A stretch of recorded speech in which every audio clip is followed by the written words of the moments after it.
Good morning, ladies and gentlemen, and welcome to another episode of Recruit Military Live. My name is Gabby Petticrew, and I am your host for today, where we will be discussing communicating employment or job seeking status to your network in search of that meaningful post-military career. Please feel free at any time to chime in with any comments or questions you may have, because today is going to be a great one. Over the past couple of months, we've laid a strong emphasis on how to locate and continue to build that strong network, both in and out of the military. And once you have it, how do you now most effectively and efficiently utilize that network to help you lock down that dream career? Well, our guest today just so happens to be an expert in that field. He currently serves as the managing partner at Randle Partners, where he is an experienced talent executive, coach, and leader, known for selecting, building, and reorganizing teams to reach their full business potential. He has over 20 years of Fortune 100 and Fortune 1000 global human resources and talent acquisition experience, creating and leading high-performance teams. He's also the co-author of the best-selling book, The Talent War: How Special Operations and Great Organizations Win on Talent, as well as being a phenomenal public speaker. Following a successful career as a U.S. Army officer, he transitioned to the human resources and talent acquisition functions, serving the last 10 years as a global HR executive and leader. The teams he has built and led have hired over 80,000 professionals in over 60 countries. Please give me a warm welcome and join me in welcoming George Randle to the show. Good morning, George. Good morning, Gabby. It's so hard. That was a mouthful. Hear that introduction, I guess it goes with the gray. So no, it's a good look. But my word, that is quite an experienced rap sheet, and I can't tell you how much we appreciate. We've had George on the show multiple times, and it's a great show every time because of the amount of valuable guidance that you've imparted every single time. So thank you again for joining us. Well, thank you. I love helping veterans. I mean, it's 25. That's all I'm going to go to is 25. Mom's the word. But no, thank you so much. And as I mentioned, over the past couple of months, we've put a strong emphasis on that, building that network, if you're still in the service, building that network, doing it outside as a veteran, as a military spouse, whatever that title is that you have, and in the many avenues that you can do that, whether that's online, through socials, through LinkedIn, whether that's in person, at job fairs, events, networking events. And now that we've established the ways to go about in creating and establishing and maintaining that strong network, we brought you on here to really pass some wisdom on, now that you have that network, how do you most effectively utilize that network to show that, yes, you are open for employment and finding that right career field for you with that right employer and the right way to go about doing that? Yeah, well, LinkedIn is really what's leveled the playing field for the entire industry. It doesn't matter whether you're a basic level recruiter, it doesn't matter whether you're a candidate, it doesn't matter whether you're an executive search managing partner like myself. It's leveled the playing field. Mm-hmm. So I always tell people, when you start with LinkedIn, please make sure that your profile shows that you're open to work and that you've accurately and to the best of your ability made a great profile. One that has all of your attributes, all of your skills, certainly your achievements. So that way, when you start networking with people, the first thing they're going to do is go look at your profile. And so you need to make sure that it's up to date. I tell people first of all, it hasn't changed in all of my time in talent acquisition, which is the number one way to get a job is through employee referral. Now, a lot of people think mistakenly that's who you know. And it's not quite that. I won't go into the long story, but when people apply into an applicant tracking system, you apply to a job on LinkedIn or through Indeed or any job posting, you're going to come into a system and they come by timestamp.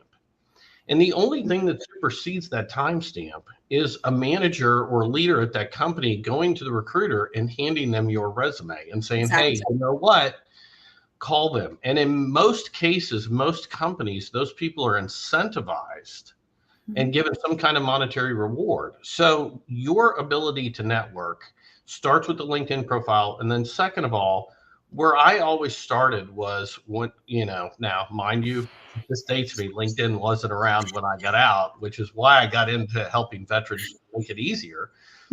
But that said, even when I've gone and started to change careers, I look first at all of those people that I worked with or I worked for in the military, or I went to the same school with, or I have something in common. And then here's the critical part where military people get it wrong, is they just reach straight out and say, hey, will you give my resume to a recruiter?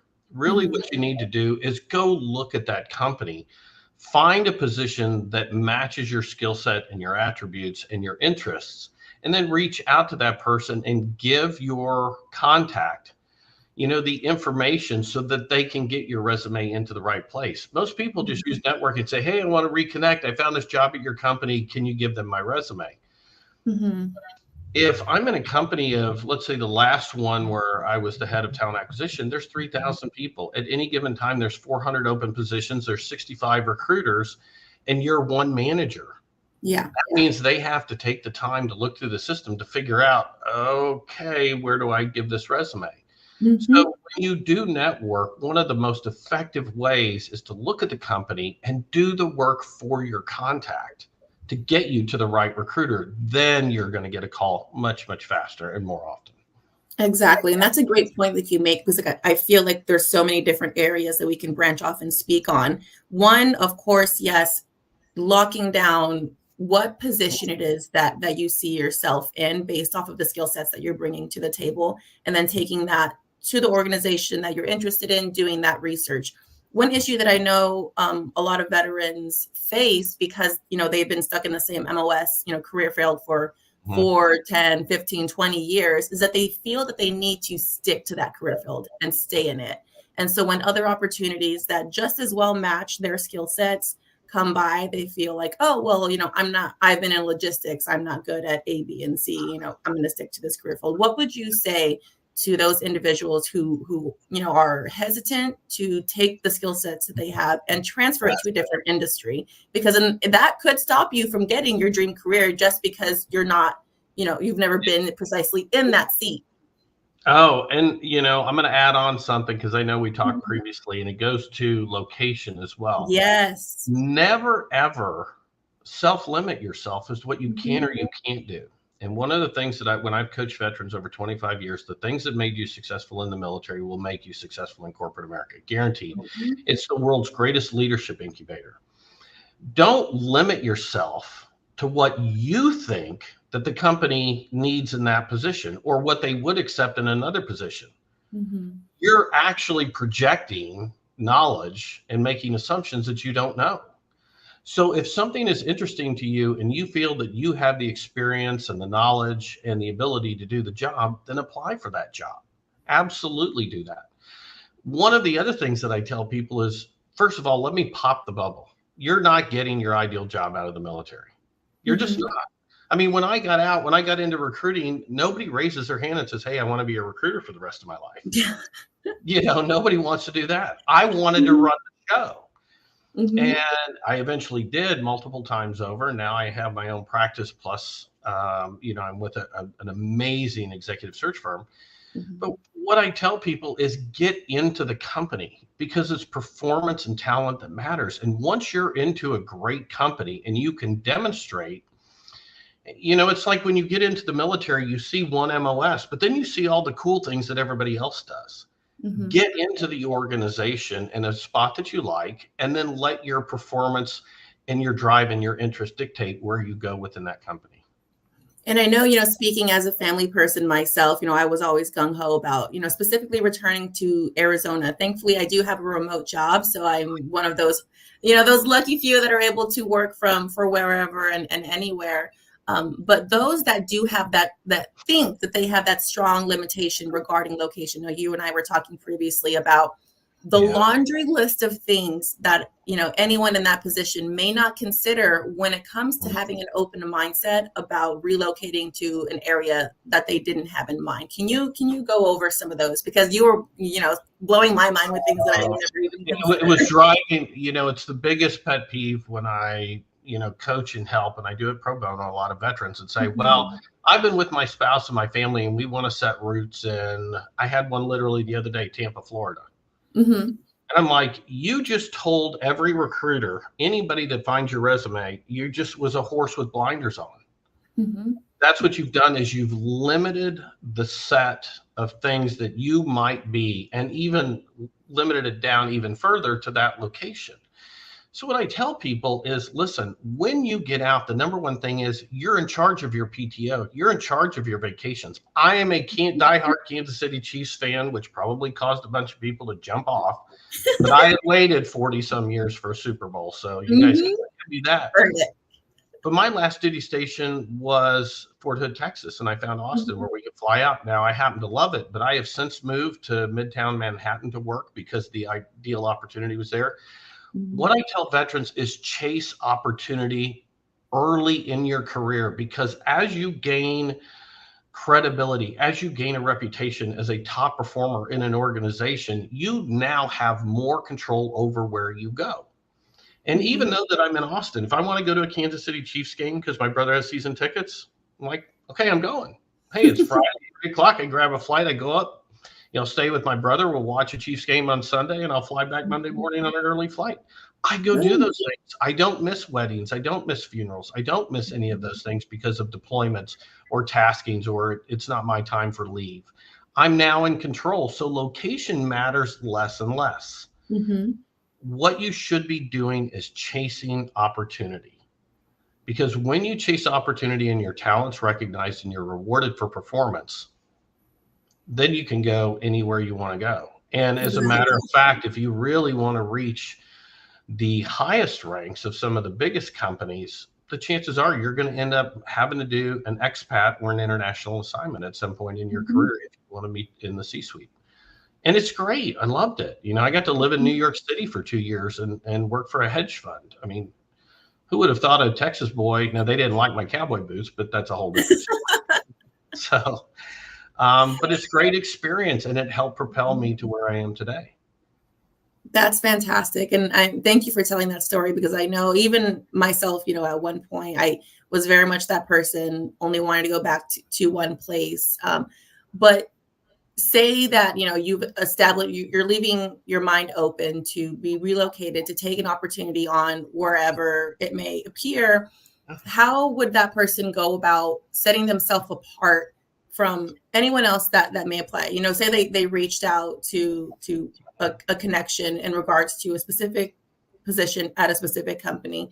Once they have that contact, how is it, tailoring resumes? Obviously, it's, I'm sure, a bunch of different things, but tailoring resumes specific to that position, reaching out to that connection and saying what? How are you presenting yourself to, differentiate you from everyone else in that resume pile?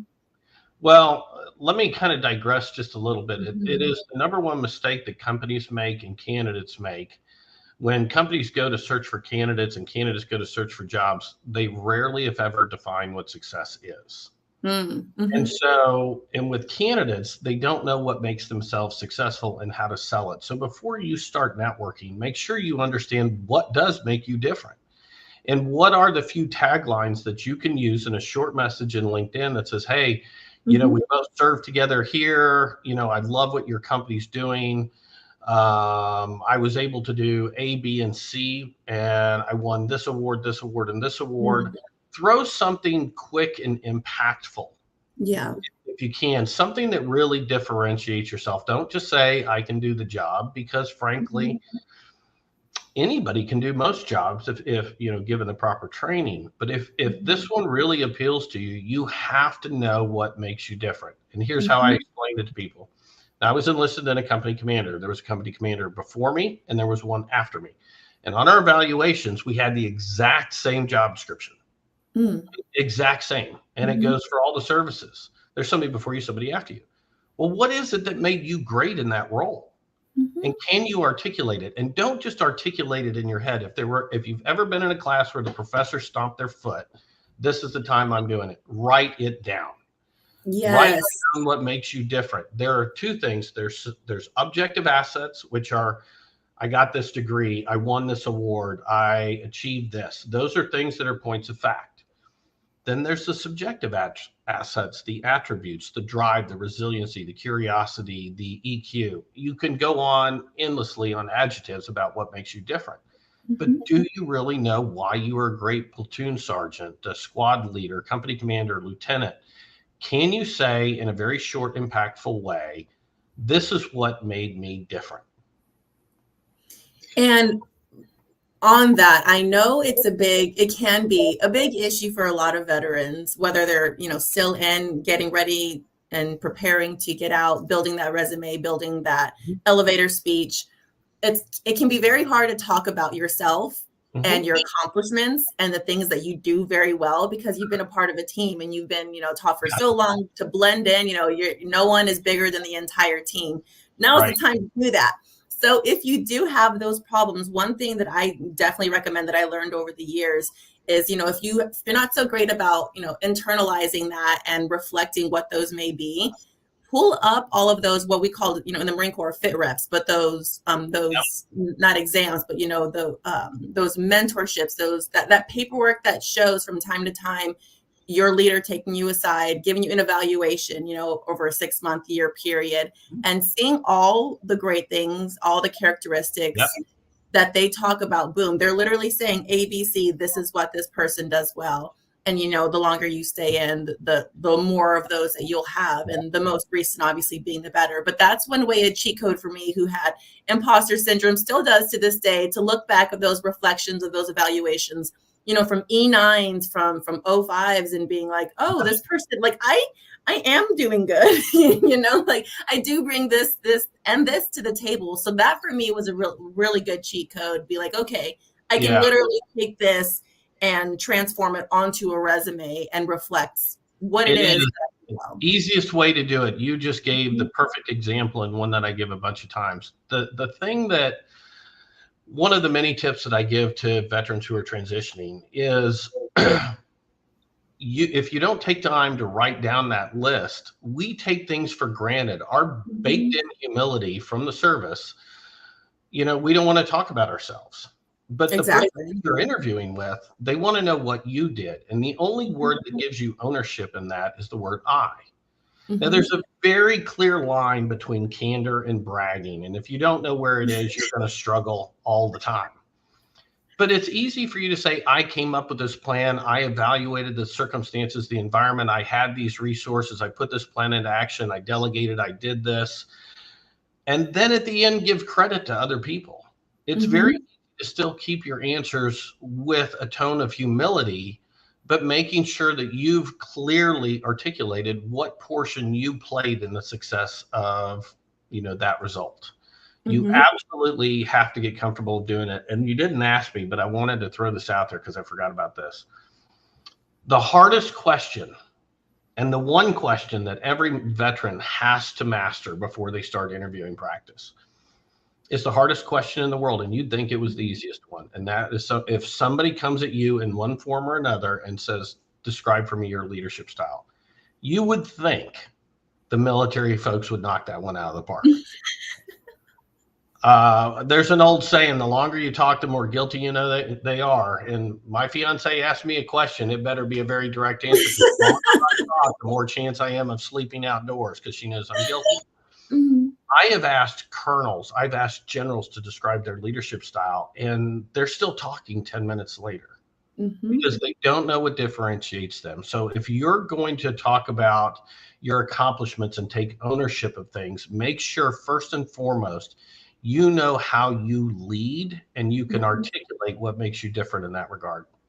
1000%. Going into the networking field and then going into that job search where you're speaking with people on and off, it can really be an experience that helps you learn more about you, that in ways that you haven't really thought of. You're like, and especially in a positive aspect, because it's so easy to get caught up in the negative when the transition process, whether you're going through it or already are out and still looking for that dream career, it can be a doozy. It can be, a whirlwind of emotions and issues left and right, trying to find that perfect fit. So doing this, speaking with people and internalizing, writing down all the things that it is you do bring to the table, what it is you want from an employer, from a position, areas that you want to grow. That can all be, I think, a great process to go through to really learn about yourself. It is. And I also tell people, why do we go to the pistol range? Why do we go to the rifle range? Why do we do gunnery? Because professionals practice until they can't get it wrong. Exactly. As you start to network and you put down all of these achievements, you've gotten the resume done, you know what differentiates you. Take the top 30 questions that might be thrown at you, put them on flashcards, and practice until you can't get those answers wrong, till they're very, very fluid. Because the best interview and the best networking are all simple conversations. I actually got a job offer in the Reagan National Airport. Oh, wow. I was going to another job interview. I saw guys and I could tell that their suits were $3,000 to $5,000. Now, this was a long time ago, so that's a lot of money for a suit. Yeah. There were Rolexes, Panerais, Omegas. And I walked up and I said, listen, guys, I'm on the job search. I'll buy you all a round of beer if you give me your best career advice. I came out of that. There were 5 guys at the table. I had 3 interviews with 3 different companies at the end of the day and 1 offer. Just by networking in that regard, asking for people's advice. So going back to the one thing I missed on the networking is when you do make that connection, ask for their best advice. How did they do it? Gather as many tips as you possibly can along the way. It'll just make you better, because when that right opportunity hits, you've practiced, you know what differentiates you, and you can articulate that in a succinct, great way. And while I'm on it, forget the STAR method. If anybody's teaching STAR method, please forget about it.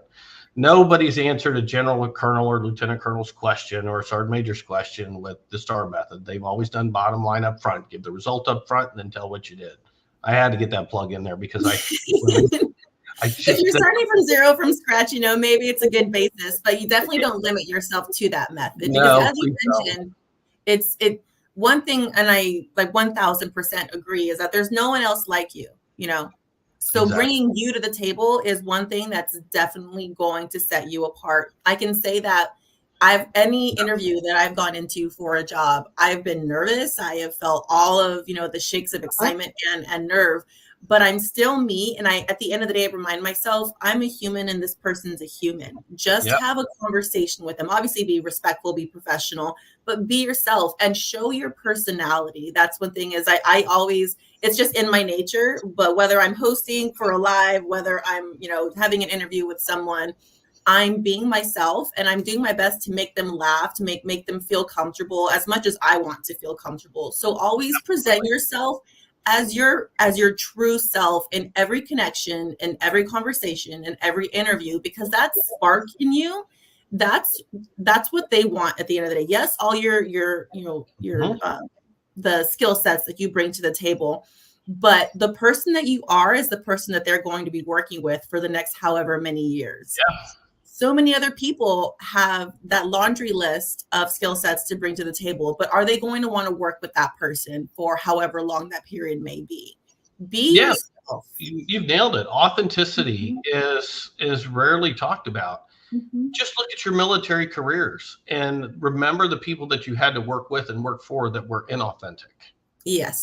And how much you didn't like it. So bring your whole self, bring your authentic self to an interview, because if you don't want them to say yes to somebody that you aren't. You're going to end up in a very difficult situation. And if they choose you for exactly who you are, it's exactly what you wanted. Yeah. So you make a brilliant, brilliant point. Authenticity in an interview means everything. And I would tell you, I don't even know how many interviews I've done. I mean, we are way into the 6 figures. Yeah. And I know within 2 seconds if somebody's being inauthentic. And then the question becomes everything that follows, is that really them? Did they really do that? So if I get somebody that's warm and authentic, here's kind of an interesting thing. Let me share to you this way. I gave it the point that, you know, I've never ever heard a hiring manager say to me, great experience, great degree, great everything, what a jerk, I'm going to hire him. Never heard it. Never ever heard it. But what I have heard more times than I can count is, you know what, degree isn't quite on point. Mm-hmm. You know, the years of experience may be a little bit light, and I think they're missing the skill. But you know what, the energy, the authenticity, this person's got something, and I want it on my team. And I hear that all the time because they want somebody with drive, initiative, and somebody that's going to be resilient. And if you bring those authentic traits out, you're going to do much better. And if they don't select you, you're moving on to the next opportunity. Exactly. This wasn't meant to be. And I can tell you, within the military community, work ethic and resiliency are things that we are not lacking. So you bring so much more to the table than you know. And I can speak to that firsthand because, every job application I've seen, probably 99.9% of the time, if not 100, there's always, that tick on there that says preferred bachelor's degree in ABC. Now, while I've started and stopped many times, I've still yet to achieve, that degree. Being a single mom of 2 kids, working full time out here by myself, it's hard. It's on my to-do list. It's on my list of accomplishments, but I haven't gotten it yet. And that's always been a level of insecurity for me in the past when I have gone for an interview or threw my hat in the ring for a position. But when it comes to landing that interview, I truly know that I am such a people person, that I bring so much empathy and passion and work ethic to the table that I know once I get in front of that interviewer and I'm my authentic self and I'm able to relay that and relay all that passion and everything I do bring to the table, I've gotten that position. And then, so that's why whatever your resume may have or not have on it, don't be deterred by that or feel, insecure by that, because what you bring to the table is so much more than you realize. So much more. And I could give you countless examples. Actually, ended up having a candidate placed who did not finish his degree in an asset management company. And I'm not even going to tell you what that offer was, but all in with bonuses, it would have been 7 figures. He didn't have a degree, but he had built that experience over time. And it all started with exactly what you said, Gabby, which is, listen, I brought my authentic self to the table. He knew how to articulate what made him different, what made him successful. And he brought it full bore. And people were like, okay, got to have this guy. That's how it works. And interviewing is a skill, but it begins with knowing yourself and being yourself. And that interviewing skill can be practiced. Just, if you unfortunately don't have that, support of others around you, interview with yourself, record yourself answering the questions, that, you can chat GPT is a great thing. Give me 5 interviews in regards to this position. You can do that on your own. But if you do have that support system around you, practice with friends and family, practice with, if your kids are old enough, mine are 4.5 and 6, so maybe not them, but practice with the people around you, because it can be, even now, I get nervous at, the beginning of streams, like that nerves, regardless how long you've been in an industry doing a specific job, those nerves can still get to you. So get those out, get those answers rolling off the tongue and practice. So when it comes time for that interview, you still may be nervous, but more secure, more confident. Yeah. I would tell you that practicing, my fiance is a C-suite executive. And when I've gone for senior level positions, I'm still practicing. Like I said, professionals practice until they can't get it wrong. And you have to practice for every company, for every interview. You have to do the research. And the more you practice, the more comfortable, the more most people think if you over practice, you're going to become robotic. Yeah. It's not true. You actually become more comfortable because you're not worried about the curveballs that get thrown at you. So, exactly. Is one of the things. I still prep C-suite executives before they interview. Because they just don't take the time to practice. And now I'm like, we need to work. Sometimes they get too comfortable and you're like, no, we got to dust off, the gears a bit. And with that, we had a great question from Tangela on LinkedIn. How do you launch into the executive level career path? Is it based on your degrees or experience? It's a lot more than both. Yeah. And so the answer is, number one, it depends most upon your performance. Number two, growing a legacy of leadership, impacting the company with bottom line results. Do the degrees help? Yes, sometimes they do. But if you're already in a company and you're gaining broad-based experience, but you're delivering exceptional results, that's what's driving you. And continuing to grow your leadership skills, because growing leadership skills in the corporate world is leadership, yes. The environments change. In the military, we would adapt our tactics to the environment that we're in. The same thing happens in the corporate world. So it is a great question. Can degrees help? Yes. Does experience? Absolutely. You're not hitting the executive level if you haven't mastered the function or come close to it. But it all starts with delivering exceptional results at everything you do, whether you like that role or not. And by the way, great phrase was given to me by a coach and mentor of mine, Tracy Keogh, who was a CHRO of HP when it was 400,000 people. And she says, you really need to think of a career not as a climbing ladder or a ladder to be, to just go vertical. It's actually a climbing wall. Sometimes you're going to go sideways and reach. Sometimes you're going to go horizontally. Sometimes you need to may switch to a different department if your goal is to hit the executive ranks. It is not, with the exception of sales, is usually just pretty vertical. But you need to understand to deliver results to make the executive, because becoming an executive, as much as people think it's who you know, you will flame out faster than you could imagine if you're not delivering great results. Exactly. No, I love that analogy, because, we see it even in like infographics in pictures where the job field and the job search journey is, picturized as a ladder. So I love that climbing wall as an analogy. I know we're nearing our end here, and there was one question for sure that I really wanted to ask.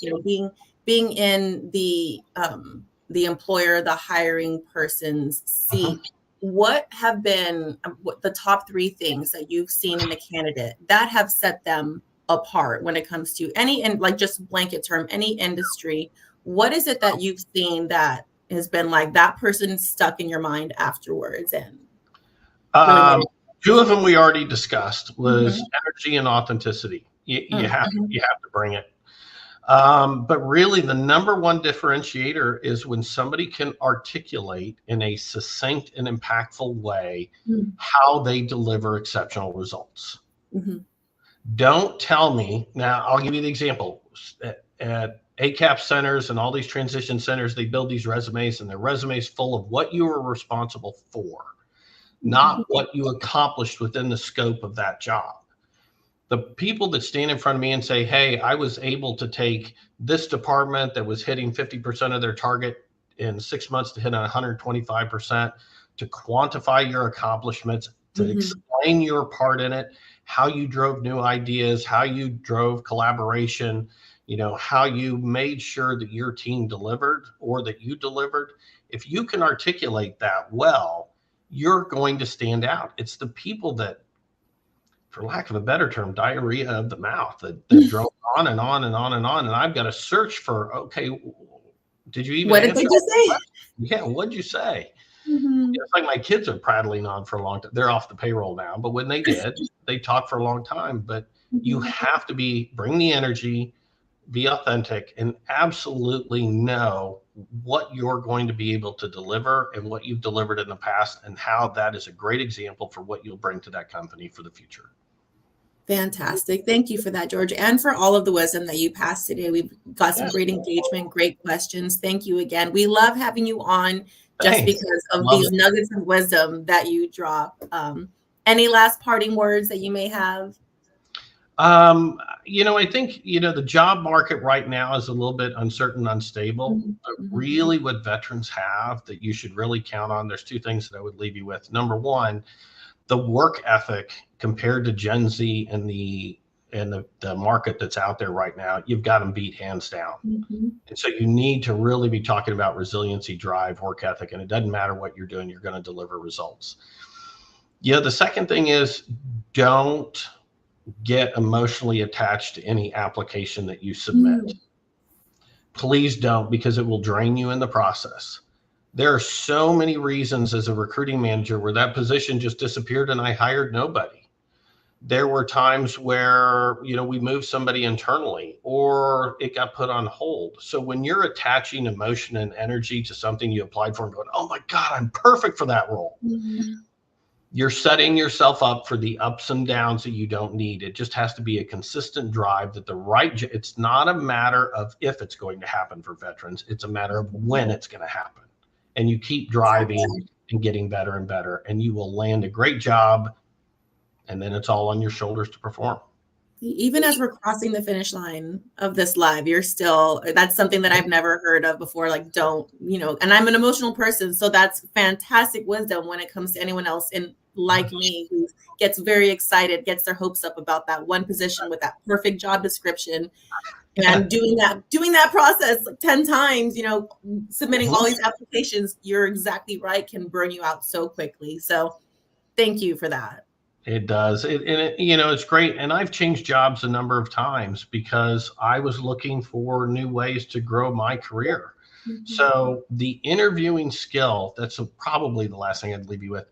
You're always going to need the interviewing and networking skills, even when you do land a great job. Keep them fresh, keep them current, because you never know when the next great opportunity for you to advance your professional life is going to come and through whom. So strengthen the network that you build and continue to know what makes you great as you gain experience, as you gain skills and more complex roles.